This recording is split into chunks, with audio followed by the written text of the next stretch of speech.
This is the kind of story I never imagined I'd share. But silence has eaten me alive for too long. What happens when the lines between right and wrong blur within your own home? When the person you raised as a child suddenly looks at you like a woman, not a mother. My son crossed a line I never thought possible. And for one terrifying moment, I almost let him. I was scared, scared of what I felt, scared of what I didn't stop soon enough. I never told my husband, but I see it in his eyes now. He knows something changed. If you're going to judge me, wait until the end, because I'm still judging myself. Every single day. This is the story of the night that changed everything. I always thought I was a good mother. Not perfect, no one is. But I gave my son everything I could. My time, my love, my patience. His name is Evan, and to me, he was always my baby boy, even when he grew tall, broad-shouldered, and quiet. After he turned 18, something in our dynamic shifted. He'd watch me a little too long. His hugs lasted a little too much. At first, I thought I was imagining it, that I was just being paranoid. But then came that summer night. My husband was out of town on a work trip. Evan and I were alone in the house. It had been a hot day, and the air conditioning was barely working. I wore a silk robe over my nightgown, thinking nothing of it. It was just me and my son. I was in the kitchen, pouring myself a glass of wine, when he walked in shirtless, sweaty from his evening run. He stood there, leaning against the counter, his eyes roaming in a way that made my stomach twist. "Mom," he said, voice low, "you look really beautiful tonight." I laughed it off, told him to stop being silly, but he didn't laugh. He stepped closer. I felt my heart pounding, not because I was afraid, but because a part of me was reacting in a way I didn't understand. His hand brushed against mine as I handed him a glass of water, and I felt it. That electric jolt, the one no mother should ever feel with her child. I stepped back, told him it was late, that he should go to bed. But that night, as I stood brushing my hair in the mirror, he came to my room. Didn't knock, just walked in like he used to when he was 5 and had a nightmare. But he wasn't 5 anymore. He was a man looking at me with something raw in his eyes. "Can I talk to you?" he asked. I nodded, too shocked to say no. He sat on the edge of my bed and told me things I wasn't ready to hear. That he'd always felt close to me, that he didn't know why, but he was drawn to me in a way that confused him, that he couldn't stop thinking about me, in ways he shouldn't. And then, he leaned in. Too close. I didn't move. I should have, but I didn't. His lips almost touched mine when I finally came to my senses. I jumped up, yelled at him to leave the room. He did. Silently, without protest. But the damage had been done. I spent the rest of the night sitting on the floor of my bathroom, shaking. Not just from what he did, but from what I felt. Because in that awful moment, I was tempted. I didn't tell my husband when he came home. How could I? How do you say to your partner of 20 years, "Our son looked at me like a lover, and I let him get too close"? After that night, Evan barely spoke to me. He was cold, distant. A part of me was relieved. Another part felt broken. Months passed. My marriage grew quieter. My husband kept asking me what had changed, and I always said, nothing. But he knew, and I knew the truth that I never crossed the line. But I walked dangerously close to it, and I can never undo that night. Sometimes, late at night, I stare at the ceiling and ask myself the same question. Why didn't I stop him sooner? And then the deeper, darker one follows. Why didn't I want to? I live with that shame, that guilt, and I'd give anything to take it back. A mother, a son, a line that should never, ever be crossed. But it happened. Slowly, quietly, in the soft shadows of our home. My son wasn't a boy anymore, and one night I saw it. Not as a mother, but as a woman. I never planned it. I never wanted it. But I didn't stop it. Not soon enough. And now, I lie awake, wondering if I'll ever forgive myself. This is the story of how I lost something much more than just control. It started with silence. My name is Allison, and I've been a stay-at-home mom for most of my adult life. I raised 3 children, and for the last few years, it was just me, my husband Greg, and our youngest, Noah. Noah had always been quiet, a thinker, sensitive. He wasn't like the other boys. He read poetry in high school, cooked with me in the kitchen, listened when his father and I would argue, really listened. He never interrupted, just stared with those deep eyes that always seemed older than his age. Then, he turned 19. That summer, something shifted. I started noticing things I didn't want to notice. The way he'd glance at me when I got out of the shower, quickly, but not accidentally. The way his hugs lingered just a little longer than they should have. How he'd casually comment on my dresses. "You look stunning in that."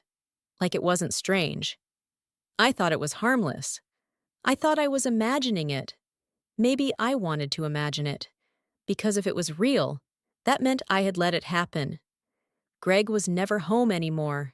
He traveled for work constantly, and when he was home, he buried himself in football games and phone calls. We hadn't touched each other in months. I felt invisible. But Noah, he noticed everything. When I changed my hair. When I wore perfume. When I sighed too long at the kitchen sink. And then came that night. It was raining.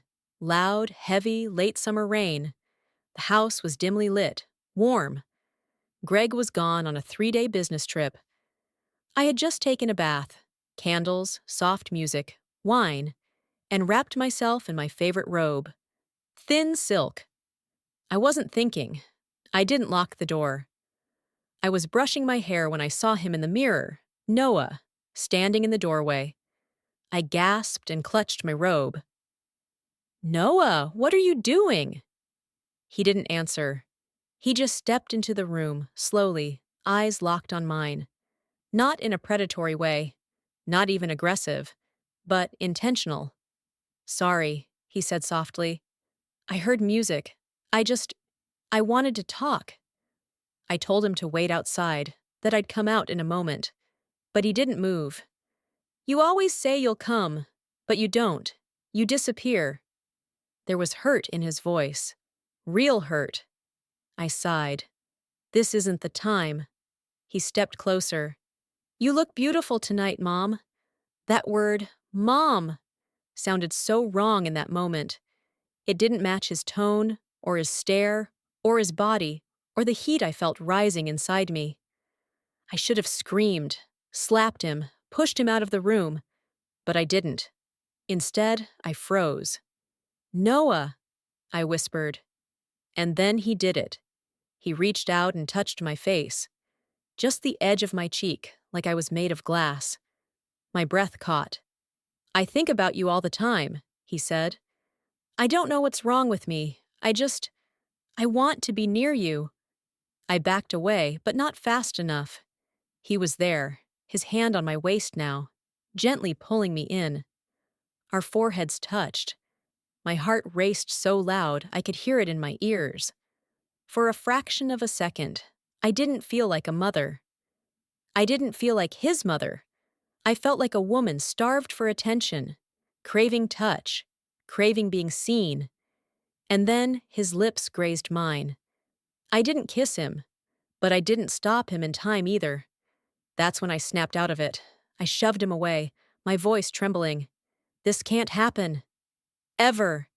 His eyes, once filled with desire, now brimmed with guilt. He looked like a child again, lost, ashamed. He apologized and walked out, quietly, no yelling, no fight, just shame. I locked the door. I sat on the floor. And I cried. For hours. For what almost happened. For what did happen. For what I felt in that moment. Because the truth is, it wasn't just his fault. I didn't want it. But a part of me didn't not want it. And that's the part I can't forgive. The next morning, I told him we'd never speak of it again. That it was over. That it never happened. But silence carries weight. And ours was crushing. He moved out that fall. Started college in another state. He barely calls. When he does, he keeps the conversations short. Distant. Greg never found out. He still doesn't know. But I think he senses the crack in me. The way I flinch when someone touches me. The way I don't look in the mirror anymore. Because what I see there isn't a mother. It's a woman who let something unthinkable almost happen. And no matter how many years pass, I'll never forget the sound of the rain. Or the way my son said, "You look beautiful." If you'd told me 10 years ago that my biggest shame wouldn't be cheating on my husband with another man, but almost letting my own son touch me in a way no son ever should, I would have called you insane. But now I live with the memory of a night I can never take back. A night where silence screamed, the air pulsed with tension, and the boy I gave birth to looked at me not like a mother, but like a woman he wanted. And I didn't walk away fast enough. I've never told anyone this, not my best friend, not my therapist, not even God, not really. Because this isn't the kind of story you pray about. It's the kind you bury, deep, where even your own reflection can't find it. My name is Rachel. I'm 44 years old. I've been married to my husband, Dan, for 21 years.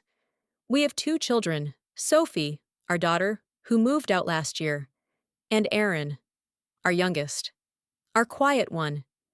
Aaron was always different, calm, observant, thoughtful. Where Sophie was loud and chaotic, Aaron was steady, watching the world like he was trying to solve it.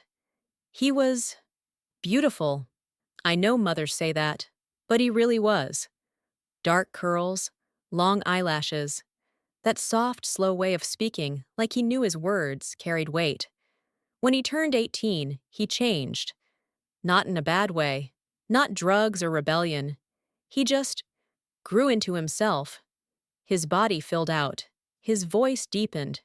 He started going to the gym with Dan, and I remember the first time I saw him walk shirtless through the hallway, I froze. Not because I felt desire, not yet, but because, for one horrifying second, I didn't recognize him. He wasn't my little boy anymore. That's when the boundaries started to blur. It was in the little things. He began complimenting me more, hugging me more. Sometimes at night, when Dan was already asleep, Aaron would stay up watching movies with me. We'd laugh, share wine. He'd ask questions no son ever asked. Did you ever think about leaving Dad? Do you ever wish you'd married someone else? Do you think I'll ever find someone like you? The first time he said that last one, I laughed awkwardly. That's sweet, honey, but a little creepy. He smiled. But there was something behind his eyes. Something deeper. Weeks passed. Dan left for a 5-day business retreat. Sophie was in Spain visiting friends. The house was just me and Aaron. The first 3 nights were quiet, almost too quiet. I cooked. He helped clean. We watched old movies. He kept finding excuses to sit closer, to touch my hand. I told myself he was just affectionate. But on the 4th night, I couldn't lie anymore. I was in my bedroom, wearing a soft sleep shirt. Not revealing, not tight, but comfortable. I was moisturizing my legs when he knocked on the door. "Come in," I said instinctively. He entered and stood silently in the doorway. He didn't look away, didn't even flinch when he saw my bare thighs. I pulled my shirt down a bit. "Everything okay?" He nodded slowly. Then he said it. Just like that. "Do you ever feel lonely?" I blinked. What? With Dad gone all the time, with Sophie out of the house, with me leaving soon too. Do you ever feel like no one really sees you anymore? My throat tightened. I didn't answer. He stepped forward just once. I see you, he said. His hand touched my arm. Light. Just fingertips. I stared at it, at his skin on mine. You're so beautiful, he whispered. I think about you all the time. I should have screamed. I should have run. I should have thrown something at him and told him never to speak to me like that again. But I didn't. I just sat there, frozen. My heart was pounding. My mind was a storm of wrong, wrong, wrong. And yet my body was quiet, warm, responsive, because someone, anyone, was finally looking at me like a woman again, like I was seen, wanted. He leaned down, close. Too close. Our noses almost touched. And then I snapped. I stood up so fast I knocked the lotion bottle to the floor.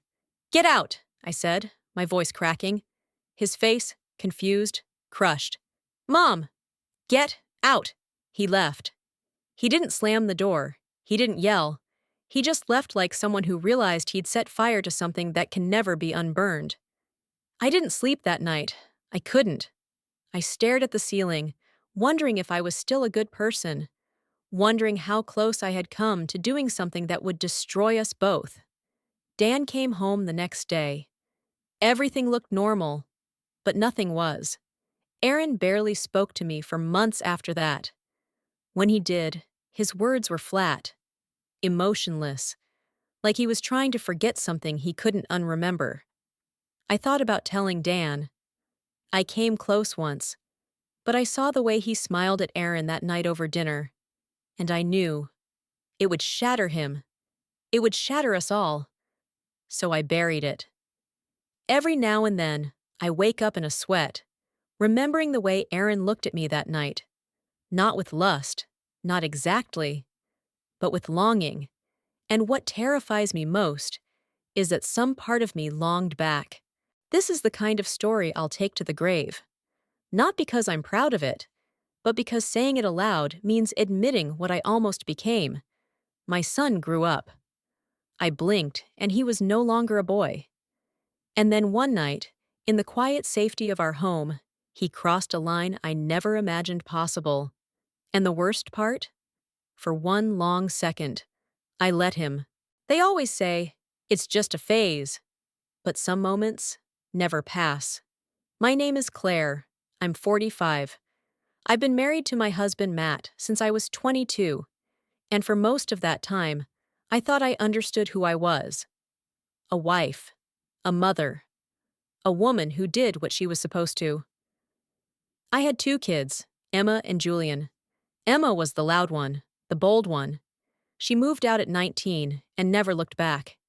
Julian was different. He was quiet. He lived inside his mind. Books, music, late-night talks. He was gentle with people and brutal with himself. A boy who noticed details, like when I changed my lipstick or when my eyes were red from crying. He saw what Matt never saw.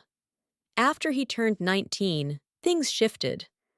I don't know when it started. Maybe it was the way he began to watch me, not as a son, but as something else, something I didn't want to name. He started working out, grew taller, stronger. He'd walk around shirtless, sweat glistening on his chest like he didn't even realize I was there. Or maybe he did. One night, I was in the laundry room, folding towels, and he came up behind me. Quiet, barefoot, always so quiet. You smell good, he said. I turned around, startled. He was so close. Don't say things like that, I said. My voice was sharp, too sharp. I was trying to shut it down before it started. He smiled, just a little. Why not? You do. I brushed past him, heart thudding. That night, I told myself it was nothing. Just a teenager pushing boundaries. Hormones. He'd get over it. But he didn't. Weeks passed. Matt was gone most evenings. His new job kept him busy, and he'd started drinking again. I felt invisible. Undesirable. Julian noticed, and that's what scared me most. He started making me tea at night, sitting with me, asking deep questions. Did you marry Dad because you loved him or because it felt safe? Do you ever wonder what it's like to feel wanted again? I'd brush it off, change the subject, but something in me, some weak, starving part, wanted to keep listening because no one had looked at me like that in years.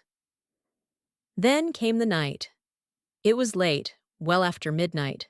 Rain poured outside. Thunder rolled through the house. I was curled up on the couch under a blanket, watching an old romantic film, wine glass half full, eyes heavy. Julian walked in quietly and sat beside me. He didn't ask, just sat. Close. Too close. He was wearing gray sweatpants and nothing else. His skin was warm from a shower.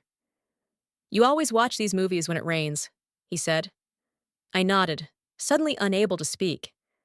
You're beautiful when you cry, he added, his voice barely above a whisper. I turned to face him. Julian, please, don't. Why? He asked. Because it's wrong? Or because it feels real? He leaned in, close enough for me to feel his breath on my lips. I could have stopped it. Should have. But I didn't. Not right away.